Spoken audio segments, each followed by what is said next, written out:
saya fair juga. Kalau gitu saya kurang cerdas juga karena saya nggak ngerti juga tadi. Oke. Aiman nanti nanti tolong diulang ya. Nanti karena gini, setelah betul tadi. Apa yang bisa disampaikan oleh Dokter Tifa, saya sekali lagi saya tengah-tengah ya. Saya sering kemudian disebut-sebut pro sana, pro sini, enggak. Saya tengah-tengah. Apa yang bisa disebutkan oleh Dokter Tifa bahwa Dokter Tifa mengatakan bahwa gelar perkara khusus adalah uji loyalitas polisi terhadap Pak Jokowi. Saya tadi sudah jelaskan dari awal. Coba renungkan baik-baik. Karena saya mungkin kurang cerdas, bisakah kemudian jelaskan lebih sederhana? Jadi yang paling cerdas Dokter Tifa mungkin ya di ruangan ini ya. Ya di ruangan ini Dokter Tifa yang paling cerdas. Bukan begitu ya. Jadi kita anggaplah saya bodoh lah ya. Saya beritahu ya. Tapi saya tahu yang namanya gelar perkara khusus itu ya akan selalu dimulai dari pihak yang merasa keberatan atas hasil kerja polisi, ya. Kalau tidak ada pihak yang berkeberatan, tidak akan ada gelar perkara khusus, ya. Oh, bukan begitu, begitu Pak. Saya potong. Ya sudah, ini dengar dulu.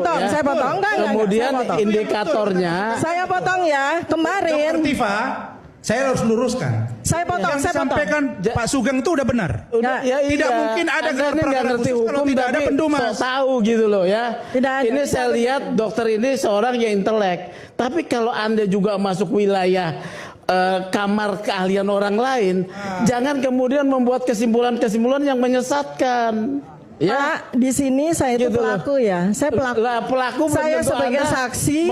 Saya sebagai pelaku saksi. Saya sebagai terlapor dan saya sekarang sebagai tersangka. Anda tidak tahu hukum. Kalau Anda tahu hukum, Anda tidak hadir di Anda gelar tidak perkara akan khusus. jadi tersangka. Anda hadir nggak di gelar perkara khusus?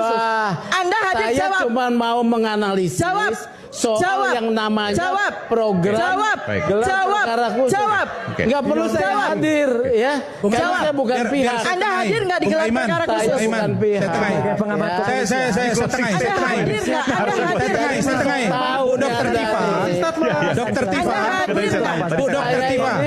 Jadi Dokter Tifa ya. Anda hadir nggak gelar perkara khusus kemarin? Kita ini pelaku gelar perkara ini khusus. nggak intelektual. Kalau Anda tidak hadir, kalau tadi Anda bilang orang intelektual itu rendah hati. Bicara apa tentang gelar perkara Kalau khusus? Anda intelektual rendah hati, Anda harus mengakui bahwa bidang hukum bukan bidang Anda. Saya mengakui bahwa soal teknis digital saya terbuka tidak. Ya, betul. Ya, saya terbuka. Tapi ketika Anda men-challenge yang Anda tidak tahu, saya tergerak. Pak, saya bicara ini dalam kapasitas tidak membicarakan tentang ilmu hukum. Lagi. Saya tidak bicara tentang ilmu hukum. Loh, saya bicara dengan ilmu saya. Begini.